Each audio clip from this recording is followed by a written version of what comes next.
Morning बच्चों।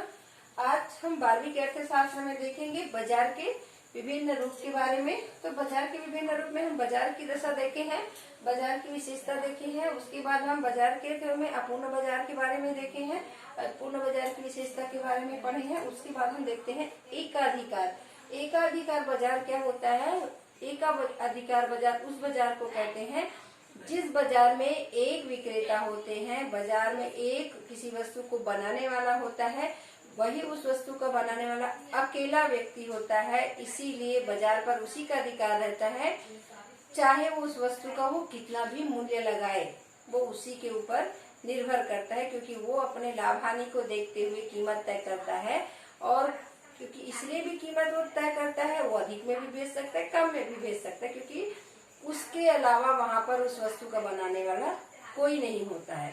एक वही व्यक्ति होता है जो उस वस्तु को बनाने वाला होता है। इसीलिए एकाधिकार को बिना मुकुट का राजा भी कहा जाता है। देखते हैं एकाधिकार की विशेषता। एकाधिकार की विशेषता में देखेंगे एक ही निर्माता तथा विक्रेता। एक ही निर्माता एवं विक्रेता मतलब किसी वस्तु को एक ही बनाने वाला होता है, एक ही बेचने वाला होता है, उसका अन्य कोई और स्थान अपना वस्तु या कुछ दूसरा वस्तु नहीं होता उसके समान। तो लोग उसको जबरदस्ती ही खरीदेगा, क्योंकि उसके अलावा और कोई वस्तु नहीं है। एक वही बनाने वाला व्यक्ति है और वो जैसे चाहे वैसे कीमत तय कर सकता है, और खरीदने वाले भी उसको खरीदना है, क्योंकि और दूसरा वस्तु उसकी जगह में नहीं बिकता है। समझ में आ रहा है? क्योंकि उसका एक ही बनाने वाला है, तो वो एक ही बनाने वाला है, तो अपनी वस्तु का जितना चाहे उतना कीमत वो तय कर सकता है। दूसरा है पूर्ति पर नियंत्रण। पूर्ति पर उसका नियंत्रण रहता है, वो मांग के अनुसार अपना पूर्ति बढ़ा सकता है, घटा सकता है, उसकी मर्जी होता है। चाहे तो वो वस्तुओं को अधिक अधिक बना के वो पूर्ति को बढ़ा सकता है, या मर्जी ना हो तो घटा भी सकता है। पूर्ति पर पूर्ण नियंत्रण उसी का रहता है, वो अपनी मर्जी का मालिक होता है, चाहे तो बेचेगा चाहे तो नहीं बेचेगा। अगर उसको लग रहा है कि मेरे को इसमें घाटा हुआ तो नहीं भी बेच सकता है। दूसरा है निकट स्थानापन्न वस्तु नहीं होना। जो वस्तु वो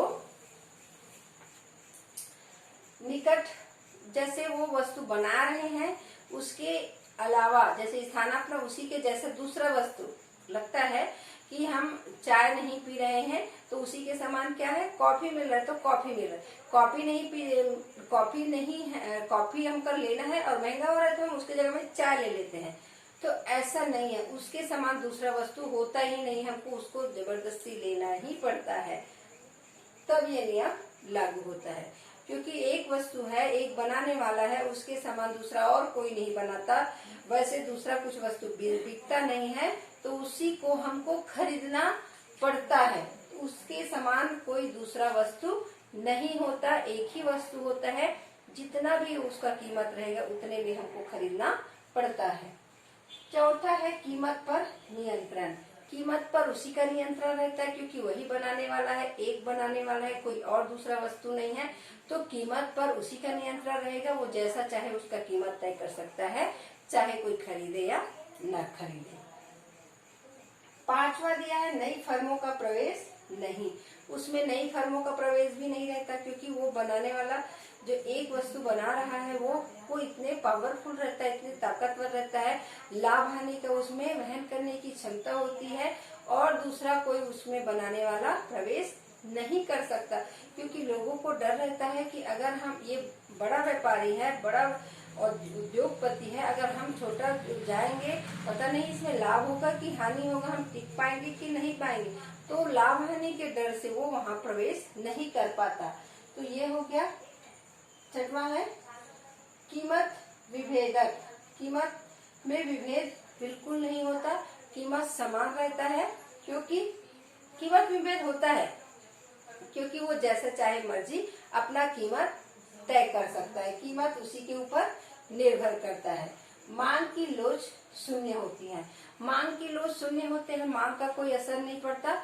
मांग जैसा भी रहे वो अपने कीमत में परिवर्तन नहीं करता, क्योंकि वो एक ही है, उसके अनुसार मांग परिवर्तित होता है। वो अपने मांग में किसी प्रकार पूर्ति में किसी प्रकार का बदलाव नहीं करता, मांग शून्य होता है, मांग का कोई असर उस पर नहीं होता है। क्योंकि और कैसे व्यापार में डर लगा रहता है कि अगर हम वस्तु को इतने ही कीमत पर रहे तो हमारे सामान दूसरा बेच लेगा, दूसरे का वस्तु खरीद लेंगे, हमारा रखा का रखा रहेगा।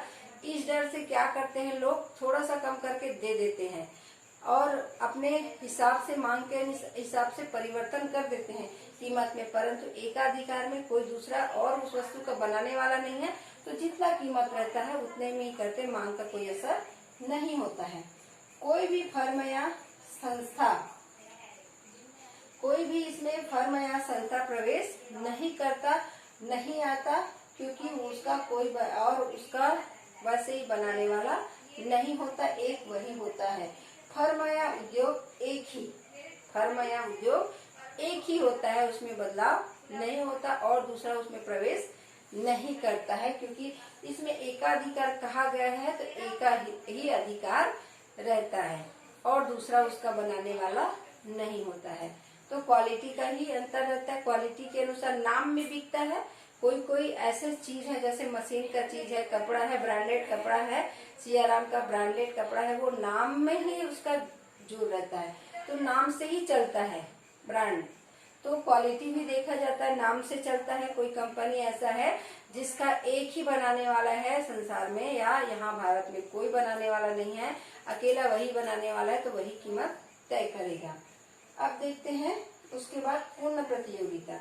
अपूर्ण प्रतियोगिता, अपूर्ण प्रतियोगिता होता है जिसमें हमें बाजार का ज्ञान नहीं होता, उसमें बहुत सारे क्रेता विक्रेता नहीं होते, कम होते हैं, और बाजार का हमको बिल्कुल ज्ञान नहीं होता, गतिशीलता होती है और हमारे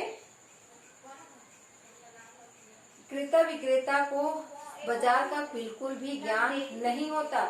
हमारे जो अपने जीवन जो है, जैसा बाजार हम जाते हैं उस प्रकार के बाजार को ही अपूर्ण प्रतियोगिता बाजार कहते हैं।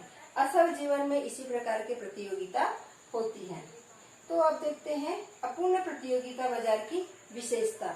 अपूर्ण प्रतियोगिता बाजार की विशेषता में देखेंगे अल्पसंख्या में विक्रेता।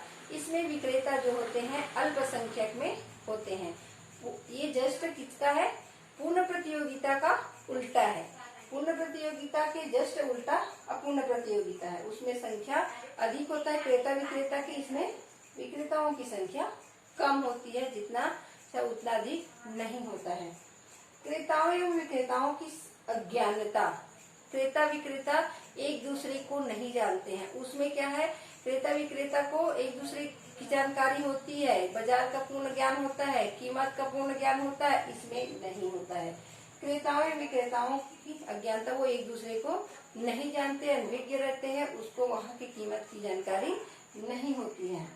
वस्तु की इकाइयों में अंतर, वस्तु की इकाइयों में भी अंतर रहता है, उसमें पढ़े हैं हम। वहाँ की वस्तु समान होते हैं, एक समान कीमत होते हैं, वस्तु भी एक समान होते हैं। इसमें वस्तु की इकाइयों में भी अंतर पाया जाता है। एक बाजार में जाएंगे तो आपको अलग कीमत लगाएंगे, दूसरे बाजार में जाएंगे दूसरा अलग कीमत लगाएंगे, और वही क्वालिटी में भी अंतर आएगा, और वस्तु के देने, जैसे कि ये है क्वालिटी, उसमें भी अंतर आएगा। तो वस्तु की इकाई में भी वहाँ पर अंतर आता है। चौथा है वस्तु की कीमत में अंतर। वस्तु की कीमत में भी अंतर है, क्योंकि हम देखेंगे जैसे जैसे जिस बाजार में जाएंगे, यहाँ के बाजार में, रायपुर के बाजार में, भिलाई के बाजार में और पावर हाउस के बाजार में और दूसरे दूर के बाजार में देखेंगे तो थोड़ा थोड़ा अंतर आता ही है। मांग के अनुसार कीमत में परिवर्तन होते रहता है, परंतु अपूर्ण प्रतियोगिता में क्या बताया गया है, सभी जगह कीमत समान रहता है, और जो बेचने वाले खरीदने वाले हैं उसकी कीमत की जानकारी होती है, परंतु इसमें नहीं होती। वो अनभिज्ञ रहते हैं, उसको कीमत का ज्ञान नहीं होता है, और कीमत में भी अंतर होता है। हर दुकान में जाओगे तो थोड़े बहुत अंतर आपको दिखेगा, सब अपने हिसाब से उसमें कीमत थोड़ा बहुत उतार चढ़ाव कर सकते हैं अपने लाभ हानि को देखते हुए। विज्ञापन, इसमें विज्ञापन के द्वारा भी विज्ञापन का भी प्रयोग किया जाता है। कोई भी अपनी वस्तु का विज्ञापन करके उसमें और अच्छे से क्वालिटी का दिखावा करके या उसका और बढ़ चढ़कर उसमें अपनी अच्छाइयों को दिखाकर विज्ञापन के द्वारा अपनी वस्तु को बेच सकता है। कई बार ऐसा होता है कि हम विज्ञापन देखकर भी वस्तु को खरीद लेते हैं, खरीदने चले जाते हैं, उसकी क्वालिटी को हम विज्ञापन में देख लेते हैं और फिर उसको खरीद लेते हैं। छठवां दिया है ऊंचा यातायात व्यय। यातायात का ऊंचा व्यय भी होता है।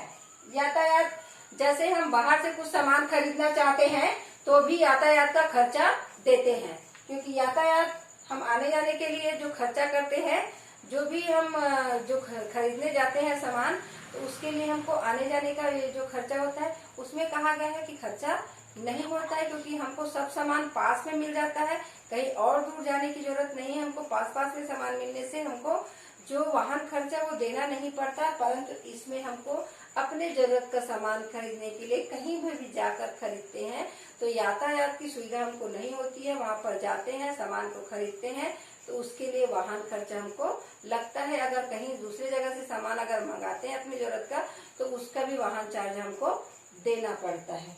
ठीक है, ये हो गया अपूर्ण प्रतियोगिता की विशेषता। आगे हम देखेंगे